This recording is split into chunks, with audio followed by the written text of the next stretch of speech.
Did I'm here by myself at the radio station with our guest this morning, Ron Miller, who is farther up north than we are.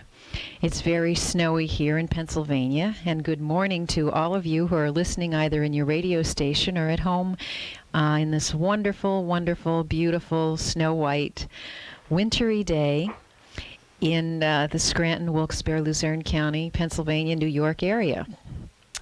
Ron, are you there? Yes, I am. Good morning. And Ron, where are you located this morning? I'm just south of Burlington, Vermont, and we could use some of your snow. We've actually got very little up here.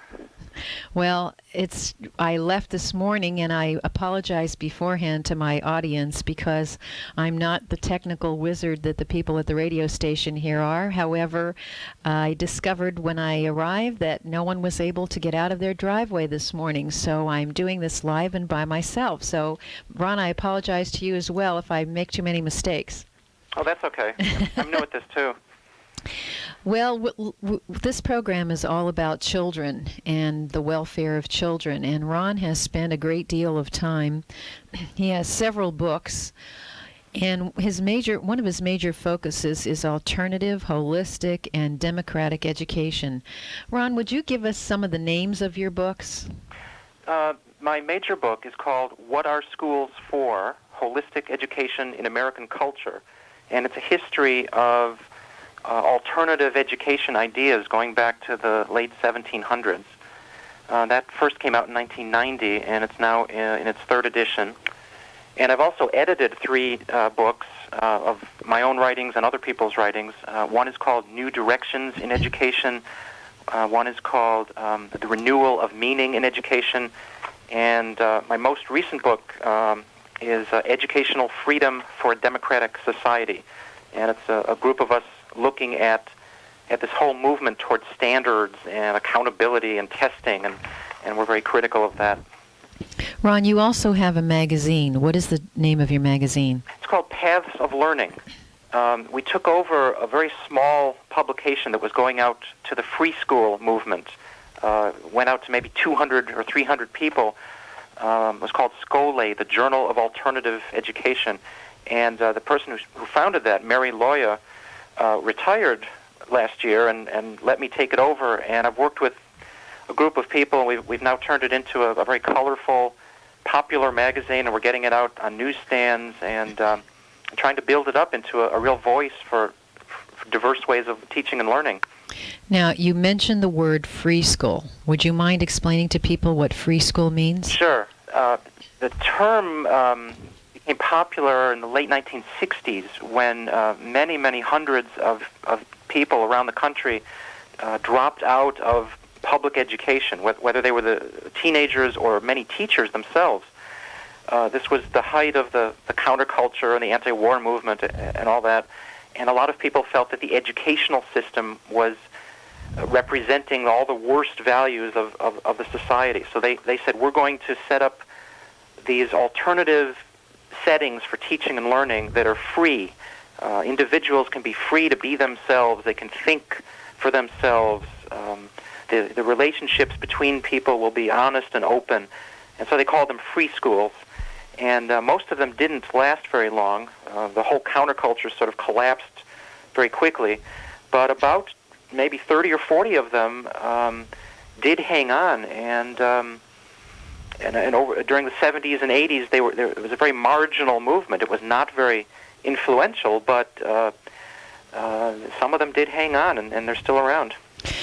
And what is the major framework by which these schools operate? How are they different from, for example, public schools, private schools today?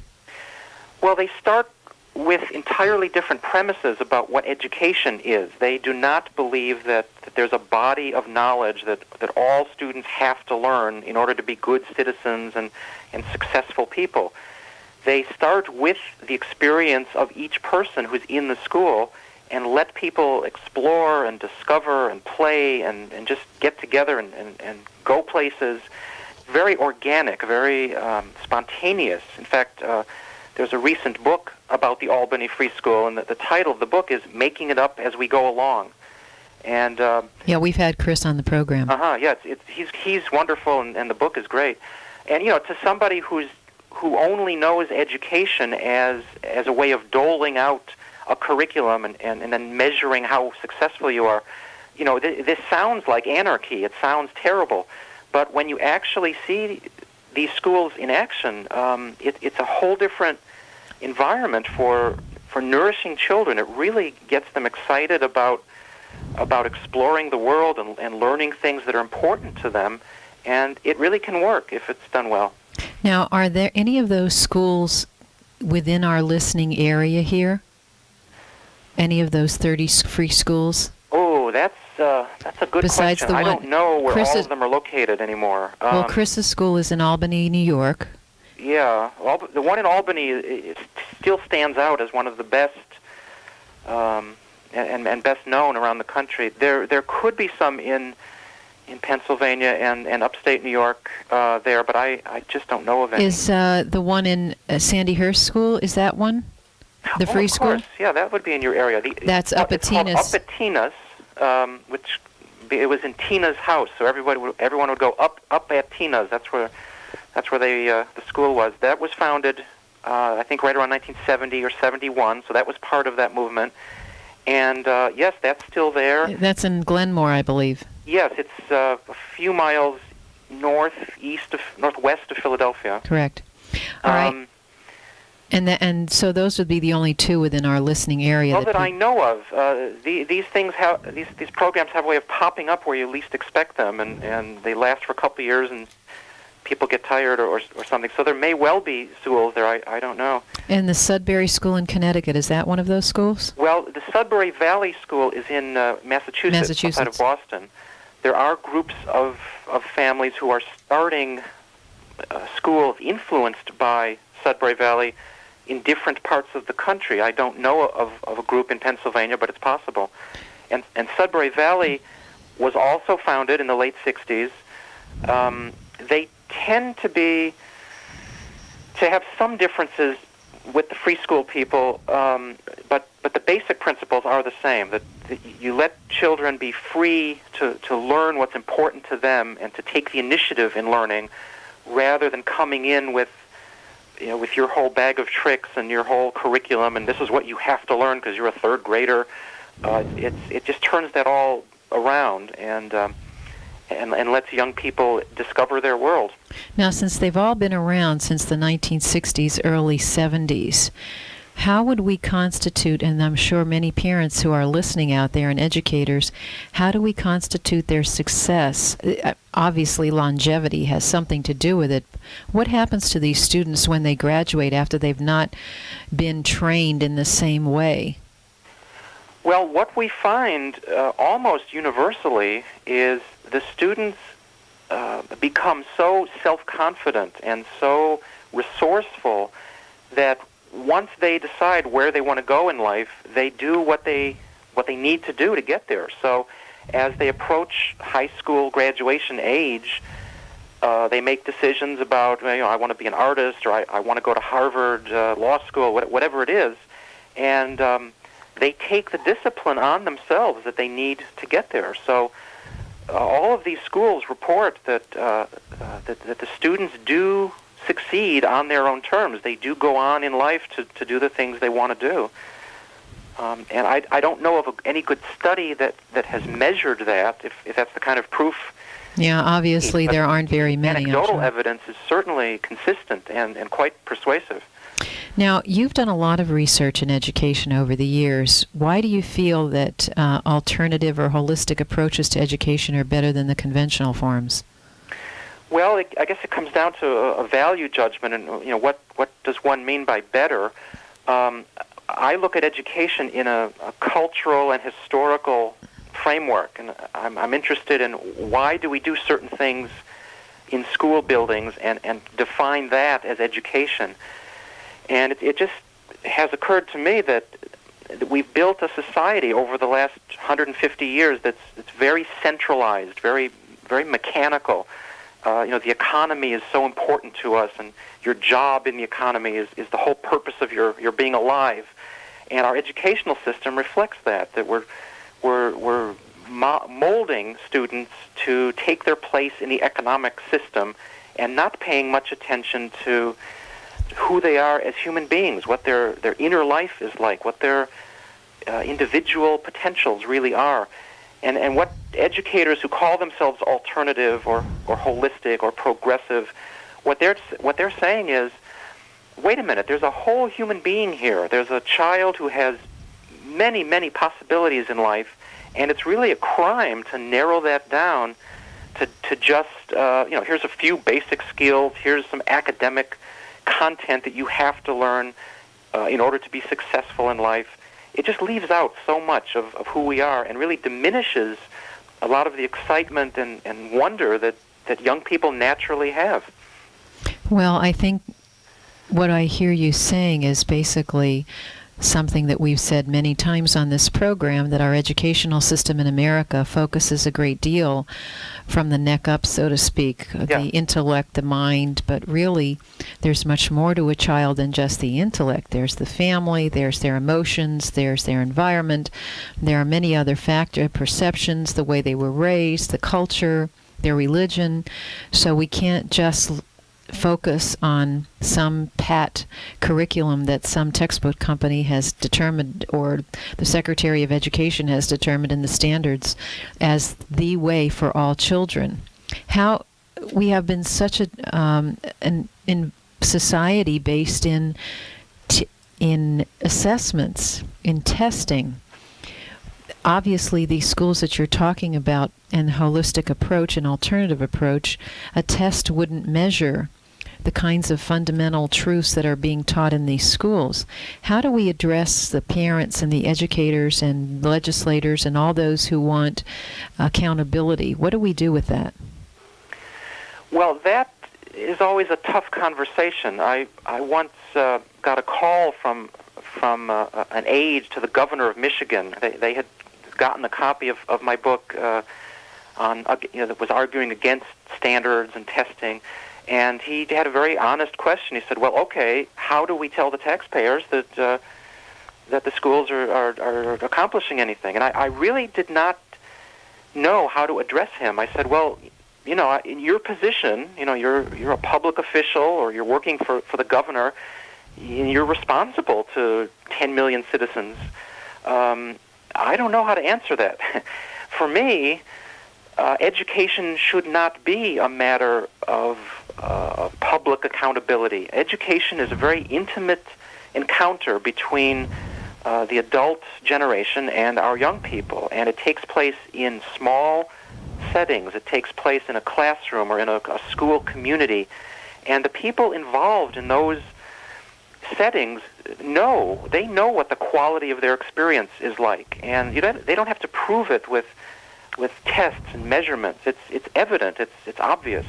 I'm the chairman of the board of a small alternative school here in Vermont, and I'm very involved over there. And we don't test the kids, but you could go to any of the parents, and they could tell you exactly what their kid is experiencing and accomplishing in school, because it's just so. It's right there on the surface. You can see the child thriving. There's no need to test it. Now, how do you translate that experience and that immediate knowledge into something that a public school system can demonstrate? I haven't figured that out. I think we just need to trust. We need to trust what we're doing in education more, and not keep demanding these numerical, quantitative, mechanical measurements of what education is accomplishing. You are listening to Children Come First. This is Dr. Daria Brzezinski. We're here every Tuesday from 10 to 11 a.m., 7:50 a.m. on your radio dial, WAAT.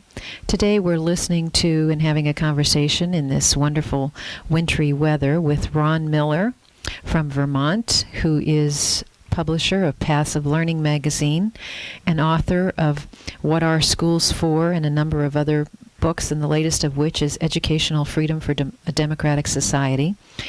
And let's continue with this conversation, because I know it's something that I know, Ron, idealistically, that I concur with you about testing. However, we have been years and years now with having, and I know you, in your first book, What Are Schools For?, the historical perspective on education, how we got to this place by having to prove everything that we do. Where did that come from? Well, how did that start? It came from a worldview, an understanding of reality, which is based in a 19th century scientific understanding. It's the people who are critiquing this now, and most of them are holistic thinkers, would call this a reductionistic way of thinking, that because 19th century science was so effective at breaking the world down into little parts and measuring them, we think that that's the way to go in every human endeavor. And it's a great way to build bridges or to send rockets to the moon. It's really not such a good way to deal with children in their growth and development, because that's a holistic process. Once you start breaking it into pieces and trying to measure it, you're applying reductionism to something that's a very organic process. But where it comes from is just the success that we had as an industrial, scientific culture in the late 19th and early 20th centuries. And a lot of good historical work has been done showing exactly how educational leaders took the language and the methods of this science and translated it into educational policy. And we can look back at it now and say, well, it made sense to them. They saw how successful it was in one realm, and they tried to apply it to theirs. But let's revisit that now, because we can see the effects that it has. Well, our educational system is based in a system that was from hundreds of years ago. Am I not correct, to develop factory workers and soldiers? Yes, that's the early 19th century. It's really not that long ago. It's 1820s, 1830s that our system of education, as we know it, really became formed. And that's what a lot of us are saying now, is that even though people think that this is what education is, you must have systems of schools that are uniform and standard and orderly and well controlled. That's not a natural way of learning. It only goes back 150 or 160 years, and for centuries and centuries before that, human beings learned to live in their culture, in their society, in much more organic ways. And maybe it's time to revisit that. We suggest for people who are listening, in our listening audience, there are 2 books that are available right now online at nap.edu. That's the National Academy Press. And both of them are entitled How Children Learn. The first one is How Children Learn, Bridging the Gap Between Research and Practice. And the other one is about schools and experience. They're both, the main title is How People Learn, not Children Learn, How People Learn, and you can go to their website at nap.edu to order the books online. And we suggest you look at, by the way, the authors of this text are several of the agencies in the United States government, the Department of Ed, the National Institute of Health, and others, the Department of Engineering. So it has a wide perception of perspective on helping people to understand how people learn. And of course, for people like you, Ron, this is nothing new. You and the people in the free school and the democratic school movement have known for years. Let's talk a little bit about what it seems to me I hear you saying, and correct me if I'm wrong. It sounds to me that you're saying that we are basically living in a kind of socialist society. You talked about democratic schools, so are you then inferring that we are in a socialist society? No, I don't want to go there. When you start using conventional labels, I think it puts us into boxes that really prevent dialogue. The problem I have with public schooling, the way it has evolved, is not that it's quote unquote socialist, but that it's reductionist. It's too institutional, too mechanical. bureaucratic. The word that I use often is technocratic. Socialism can be technocratic, but there are other versions of there's a democratic socialism. So that would not be my complaint, that it's socialist. My complaint would be that it's reductionist and technocratic. We can talk more about those words if those are big words that need more explanation. Well, I'd like you to, in contrast, to focus then on what you mean by democratic schools. What is a democratic school? What does it look like? How is it different than a regular school? Okay. As I've read some of the work on democracy over the last few years, it's clear that Americans are fairly confused about what we want out of democracy. There are really two sides to it. One goes back to philosophers like Adam Smith and John Locke, and for them, a democratic society is maximum personal freedom, that any one of us can just go out and do what we want as long as we're not hurting someone else, and that's really the goal we should be striving for. And in our politics, of course, that's reflected in the more conservative Republican politics. Another aspect of democracy, though, is what we might call social democracy, or more of a sense of community, that a democratic society does not work well if everybody's just out looking for themselves. There's got to be some common interest. And people like John Dewey really addressed that directly. A lot of the people who are liberal, progressive thinkers today think that public schools are an important element of a democratic society, because they're the only place where we really come together as a community and say, this is what we want for our children. This is what we all can agree is good for our children. It's a common good. It's not a marketplace where everyone's trying to get the most for themselves, but we come together. So for many progressive thinkers, public schools can be and should be an agent of a democratic society. Now, back in the 60s, we talked earlier in this interview about the free school movement. The more radical educators at that time felt that it was impossible in our technocratic society for public schools to be truly democratic, that the system had become so mechanical and so dominated by the corporations and by huge government institutions, by bureaucrats, that public schools could no longer be this instrument of democracy that, say, John Dewey felt they could be. And that, therefore, a truly democratic education would be a local, small-scale, human-scale operation. Now, it's not... There's still this sense of community and participation and common good that if you take it too far, if you take the localism too far and you say everyone should just be able to do whatever they feel like, that's not democracy from a progressive point of view. That's the old John Locke individualist democracy, and that's, we're not throwing that out. We're not saying that's a bad thing, but it needs to be balanced with a sense of common purpose.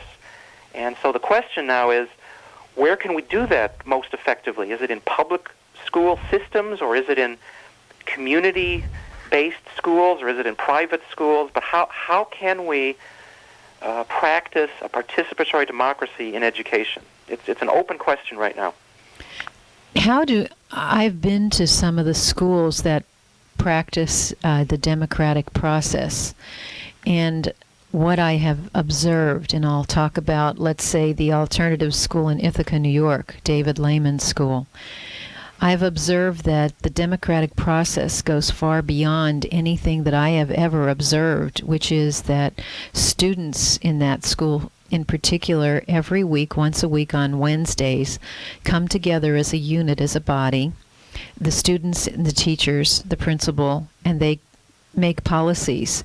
And the students run the meetings, the all-school meetings. Robert's Rules of Order are imparted, and it's a tremendous process for students learning how to participate in their own education. Is that a kind of instrument that's used in many of the democratic schools, allowing students to create actually their own policies and procedures? Yes, I would say that's a fine example of how we practice democracy in education. It's close enough to the individuals that everyone is heard, everyone is valued as part of the community. There's certainly freedom there, but there's also a recognition of community, and you come together with all of your individual needs and desires, and you say, well, what can we do together now that will create a nourishing environment for all of us? And that's really that's what democracy is, and it works in a school like that. And we should point out that is a public school. Yes. So this can happen in public schools if that's what we choose, and it's just unfortunate that we don't choose it very often. And there are, by the way, we are just selecting a few that are in our listening audience, but there are quite a few schools around the country that public schools that are democratic schools, that are free schools, that participate in alternative forms of educating their children, most of whom I do believe began as at-risk schools, if I'm not mistaken, for at-risk students, and became so successful that they all opened their doors to all the community for children to participate. We're here at Children Come First. This is Dr. Daria Brzezinski. We are here on this wonderful, beautiful, snowy, wintry day. We hope not to get a foot of snow here where our listening audience is, but it certainly looks like it. Although I'm in the studio, it certainly looked like it this morning on the way in here. We're here today with Ron Miller. Ron is the publisher of Paths of Learning magazine, the author of What Are Schools For?, several other books, and his latest, Educational Freedom for Democratic Society. And Ron I have been inspired for many years, but let me tell people that if you'd like to have more information on any of our programs, if you'd like to receive tapes of our broadcasts, you may call me, Dr. Brzezinski, at 877-PRO-KIDS. That's 877-PRO-KIDS, PROKIDS. Or you can visit me, email at PROKIDS, PROKIDS, at RLC.net. Stands for Red Light Communications, RLC.net, PROKIDS at RLC.net, or 1-877, toll-free, PRO-KIDS. Ron, do you have a number people can call you? I want to, in case somebody out there would like to get a subscription to Passive Learning magazine or find out about some of the other things that you're doing, do you have a phone number people can reach you at? Sure. We'll be happy to send a free sample of Paths of Learning, and you can call us at 1-800-639-4122. And it's 1-800-639-4122. We're at the bottom of our hour, and normally we have a station break here where our sponsors introduce themselves, but since we have no one in the studio today, I will remind our audience that this program is sponsored by Earth Heart Foundation, a nonprofit foundation that assists parents, teachers, legislators to work out workable solutions for children and their families, as well as CK Auto, with stores in Music, Scranton, and Kingston. And I know there's another one, but I'm not quite sure from where it is. And we are here today with Ron Miller again. And on our second half hour, we'll start talking about a little bit more nitty-gritty about, Ron, what do you think of school choice, the voucher schools, charter schools, and the external kinds of structures that people are attempting to solidify in terms of trying to restructure the design of education in America today? There are so many, everybody's just in this attempt to try so many different things. What, in your experience and in your research, what have you discovered? Well, as someone who supports alternative forms of education, many of these initiatives can be very, very good opportunities. So charter schools or voucher plans or whatever might open a lot of opportunities for different ways of educating. The problem is that these ideas are so tied into the culture that we have right now that the way they're being practiced is often not very democratic or liberating. And what I'm seeing is a lot of competition, a lot of testing, a lot of accountability. So it's like, yes, we'll give you freedom with one hand, but on the other hand, you're going to have to prove yourself on our terms. You're going to have to prove that your students are learning the curriculum by fourth grade. They have to know this, and by sixth grade they have to know that. And you can do that any way you want as long as you give us what we want. And also, I see even in the schools themselves, there's just a lot of competition. That we're going to sell our school. We're educational entrepreneurs.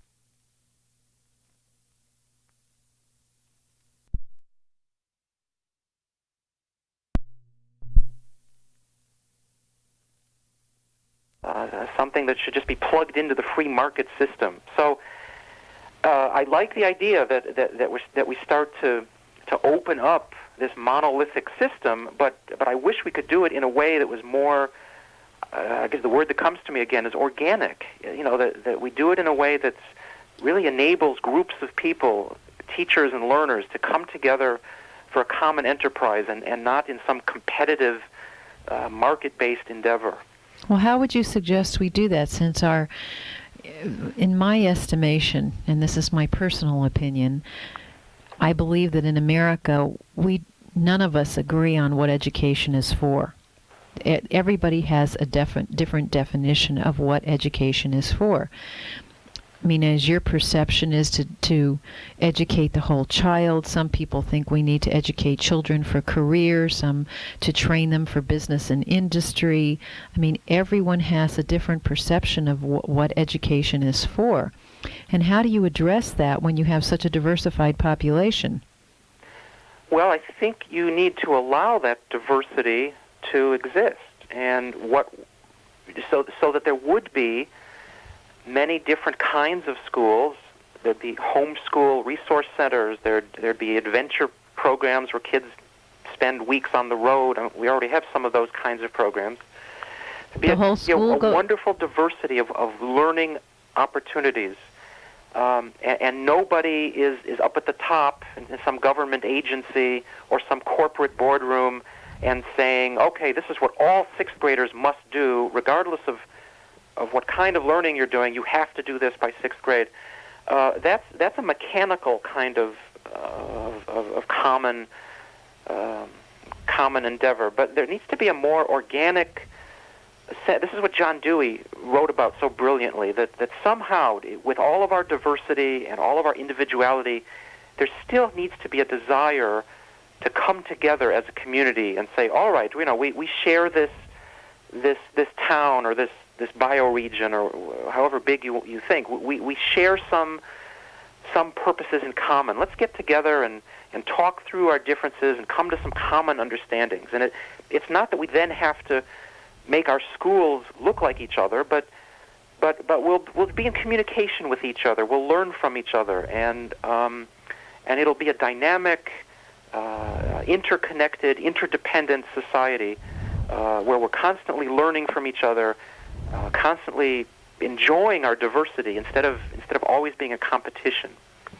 So what you're suggesting then is that legislators and those, the Department of Ed, the Federal Department of Education, and all those in the government need to allow the communities to determine what education is for their own communities. Is that really what you're saying? Yes, it is. And of course, then you come up with the question of, well, what about genuinely pernicious ideas, racist groups or anti-Semitic groups, or just anyone who is would like to teach things to their children that are truly hateful or destructive or violent. And there's two ways to answer that. One is you have to take the risk. You have to allow for the possibility that some ideas that are just repugnant to you are going to surface, because that's what a free society does. And you have to have some faith that in an open dialogue that good ideas and kindness and compassion and generosity and democracy will just appeal to people more than pernicious ideas and rotten ideas. Well, I was thinking in terms of how about, let's say, the parents in Philadelphia who have to work all day and their students, basically, yeah. Many of the children are out there in the streets by themselves, and if it weren't for the school, I don't know that the community, well, I guess every community is different. The rural community, the suburban, and the metropolitan communities are all different. And what happens to the student who gets educated in Center City, Philadelphia, and wants to go to a large corporation in Iowa, for example? Isn't this where we were in the late 1800s and early 1900s? We seem to be going in the opposite direction that we went in the 100 years ago. Or am I mistaken in that? Right. That was a major purpose of developing the public school system, was you were taking young people off the farms and bringing them to the cities to work in factories. And you're right, to some extent, maybe there's a move in the other direction now. But what we're saying in alternative and holistic education is slow down. Stop worrying so much about where a person is going to be working when they're 25 years old, when they're only 6, or they're only 8 years old. That's not what you should be worrying about. You should be looking at them in their full humanity as children, as developing human beings, and provide them a nourishing environment that will let them find their way when it's right for them to do so. You can trust the human being to adapt and to be resourceful and to find their way in life if you provide them enough nourishment when they're young. Well, Ron, basically what you're saying is contradictory to all the marketing campaigns that go on with all of these companies who teach your child to read before 5 and make sure they get enough math and buy this product and go to this school. Right. What you're saying is contradictory to the marketplace. If they've taken statistical and research information that the fact that children are sponges prior to the age of 6 and are taking that information, in fact, saying, let's put them in schools earlier, let's teach them earlier. It seems to be contradictory to what you're saying. It is. I am fighting an uphill battle here against the whole culture right now, which is so totally dominated by this marketing and commercialism and corporate interest, that what we're saying in alternative education is really quite radical, and we're saying it's up to parents and communities and what we might call the civic sphere, the public sphere, that there's got to be some commitment to values other than commercialism and profit and selling, and we're not just talking about different kinds of schools or different educational techniques. We're talking about a different culture that is more nourishing to growing human beings. And I'm not under any illusion here. I know I'm going against the grain, but I just totally disagree with anyone who says that selling young children products or making them read at earlier ages or accelerating their intellectual development is somehow good for them. It's really not good for them. It's good for our system of profits and competition. It's not good for growing human beings. Well, we've had on our program several people, one of whom was Dr. Jim Prescott from the National Institute of Health, the former director of child development at the National Institute of Health, who did a 20-year study on violence in America, and he found that separating children from their parents prior to the age of 6 gave him statistical information. 100% of male adolescents became violent. Wow. And so what you are saying is profoundly right now being reflected in all the research. I also work a lot in the prisons, and what we have found is that statistically speaking, most of, and I don't want to give any statistical data because I don't have it at my fingertips, but most of the people who are in prison today are so because they had separation. They are working with separation anxiety from being separated from their mothers at too early of an age. And yet here we are in this society promoting it over and over, mothers going out to work. We've taken away the dignity of parenting, in my estimation, and the respect for parenting, and value the dollar and our careers much more than we do our own children in parenting. It is a very hard job to stay home and be with your children when you are a bright, intelligent, especially woman. I know because I was one of those mothers, and I stayed home with my children, and people constantly said to me, "So what do you do? And you're a mother?" Oh.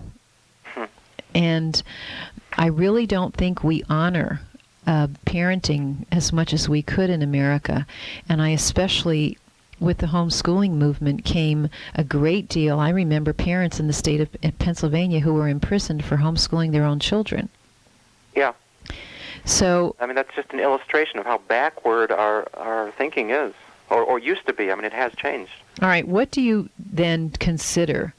What would you consider an ideal school to look like? What are the ingredients that what kind of an environment would be a successful school learning environment? Well, I always answer that question by saying there is no one ideal. And when I write about holistic education, there is no one method or model that I point to and say, yes, this is what I mean.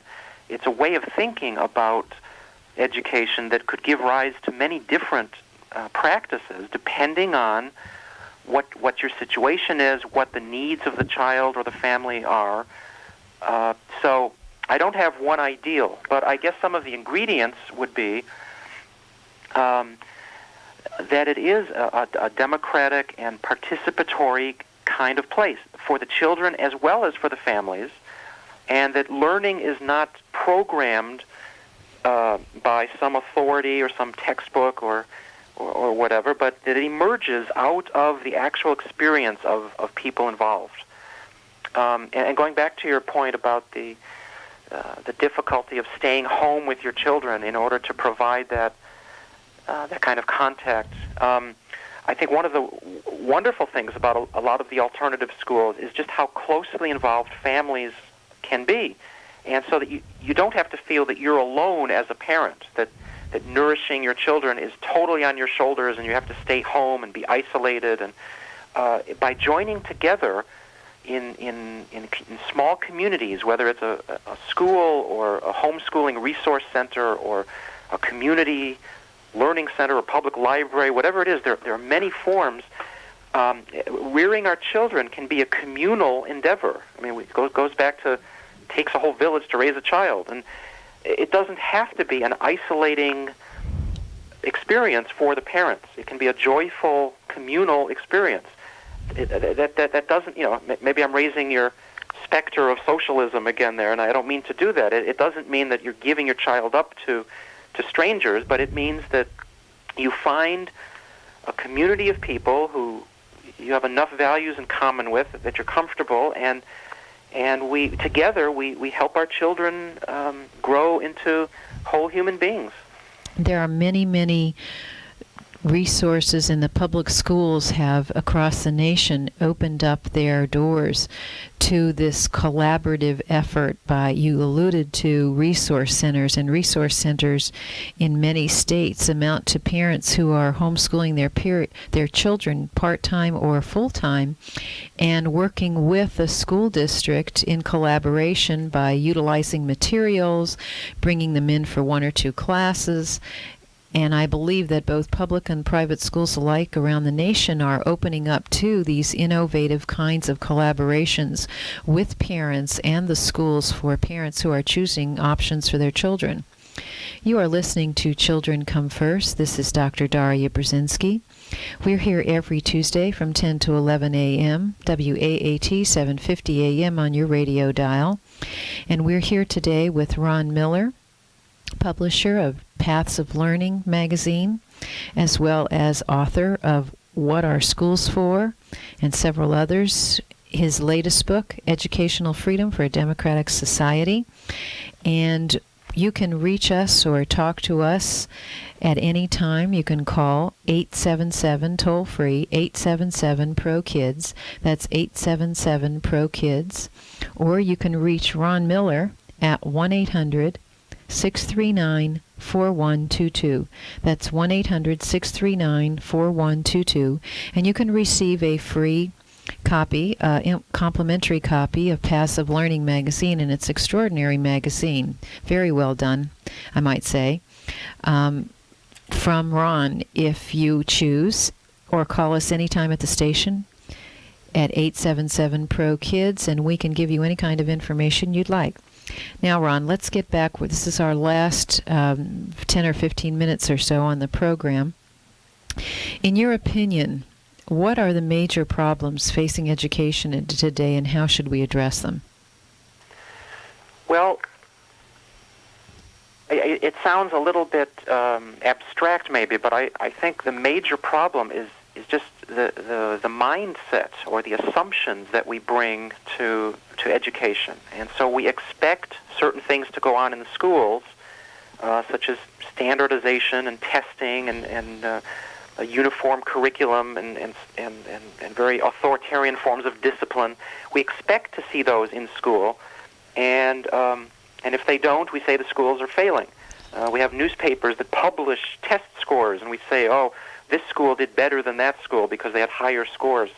And I think the biggest problem we've got is changing that mindset so that we can look at education in creative new ways and really give children the kind of opportunities to explore and learn that will really help them much better than what we're doing now. The kind of alienation that we see in schools, and of course now everyone uses Columbine High School as the epitome of alienation and violence, and fortunately we have not had many incidents like that this year. But there's a lot of alienation, there's a lot of pain among students today, and we're not helping that by insisting that they conform to the system and to the competition, and to put all of their interests and all of their energy in the service of getting good grades and performing according to what we expect. I think we need to reach out to young people and involve them more actively, more participatively in their own education. Ron, besides for your own journal and your books, what other resources are available for parents to? And by the way, do you have a website? Yes, actually we have two different sites. One of them is www.pathsoflearning. It's all one word, of course. pathsoflearning.net. And that has an online database that we're pulling together, where we review books and magazine articles and research studies and stories about schools from a more alternative point of view. So that's www.pathsoflearning.net. There's another site where we sell not only my books but other good books on education, and that's you can reach that at that 800 number you gave before, 800-639-4122. And you can't talk with me directly. That's not where I'm at, but that's where we distribute our books and Paths of Learning magazine. And the website there is www.greatideas with a hyphen, so it's great-ideas.org. And we have a couple of magazines and several books listed there. What other resources, groups, or individuals would you consider to tell people books to read, or organizations that they might join and get more information from? Well, there are a few good ones. One is called the Alternative Education Resource Organization, or AERO, and they have information about hundreds and hundreds of alternative schools and homeschooling support groups. They've got an 800 number of 800-777 669-4171. And that's ARROW, Alternative Education Resource Organization. There's a network and that's of Jerry schools. Mintz. Yes, that's Jerry Mintz's group, yeah. There's a network of schools called the National Coalition of Alternative Community Schools. Their headquarters right now are in Ann Arbor, Michigan, and I've got a phone number for them. It's 734-668-9171. And another organization that doesn't get a whole lot of attention, but I think they do great work, it's called the Alliance for Parental Involvement in Education.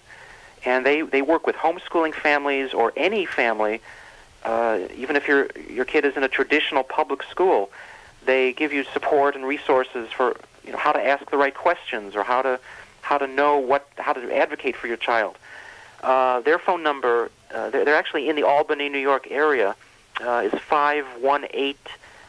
518-392-6900. Is that Chris's group? That's Catherine Hauk. Oh, yeah. Rockmuller. Yeah. Okay, so you have several groups now. The Alliance for Parental Involvement.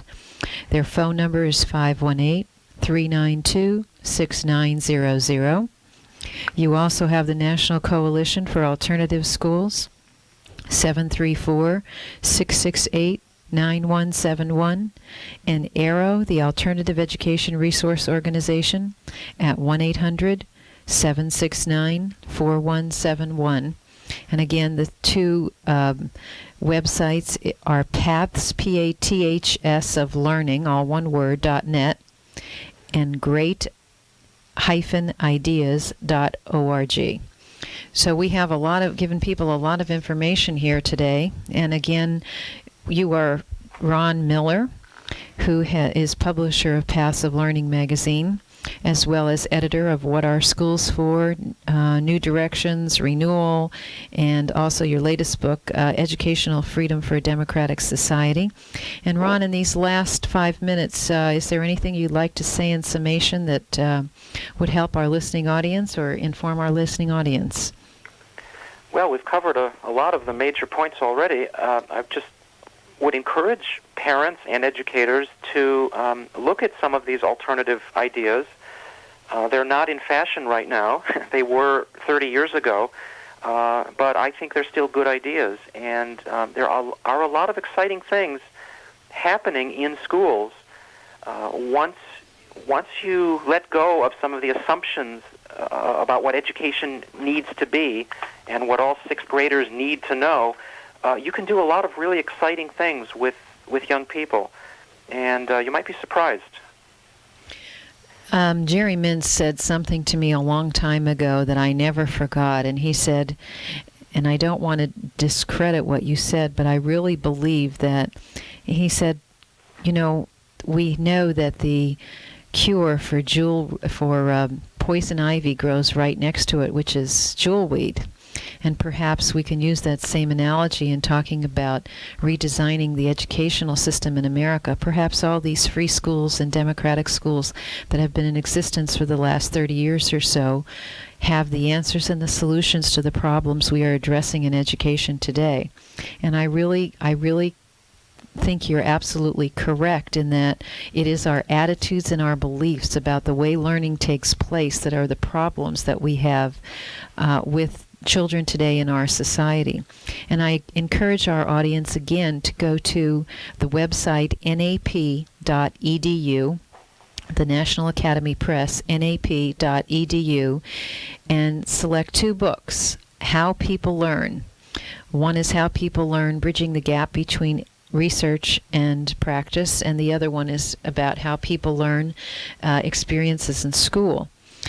And I can't tell you enough how much we thank you today, Ron, for having you come and stop by with us. Oh, thank you for having me, Daria. It is an incredible day out here in Pennsylvania, and I'm so glad you don't have the snow. I hope I'll get out of the radio station at some point today, even though I'm here by myself.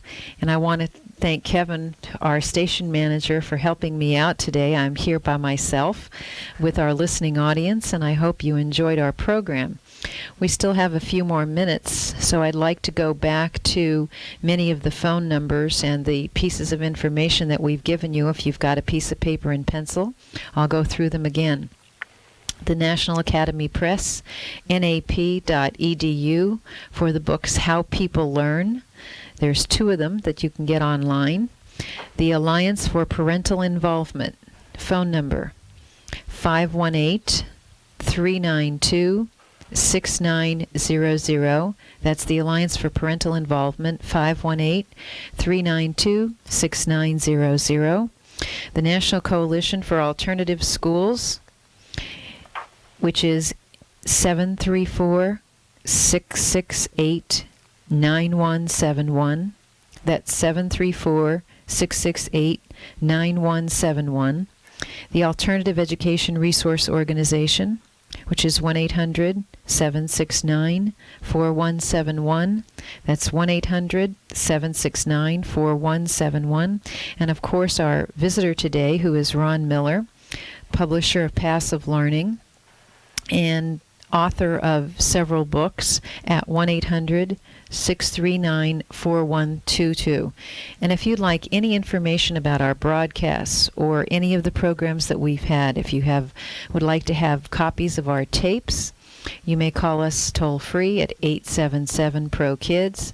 That's 877-PRO-KIDS, or email us at prokids, PROKIDS, at rlc.net. That's prokids at rlc.net. Ron, it has been a wonderful pleasure as always. Okay, well, thank you. And you're up there in Vermont and have no snow. I can't believe this. We have just a dusting of snow here. We could certainly use some more. Well, I'd like to also mention that Ron is a collaborating author with me on a book that will be coming out this year, which is Education in the 21st Century Integrated Learning Systems. And Ron is tremendous. I've been inspired by him for many, many years with his writing over the last 20 years or so, and he's an extraordinary human being. Ron, are you associated with the Goddard Institute at all? Well, Goddard College, yes, in Plainfield, Vermont. I'm on the teacher education faculty. What is Goddard College? Well, it's a progressive progressive higher education center. It was founded in the 1930s, directly influenced by John Dewey himself, and a lot of students are adult learners or people changing careers. A lot of off-campus programs where you come in for a week for an intensive a course of workshops and seminars, and then you work at home for the next semester. Okay, well, thank you so much. Okay. And join us again next week. Thank you for having us into your homes, and we'll see you back here again next week. Children come first. This is Dr. Daria Brzezinski, 7:50 a.m. on your radio dial WAAT. Join us again next week at 10 a.m.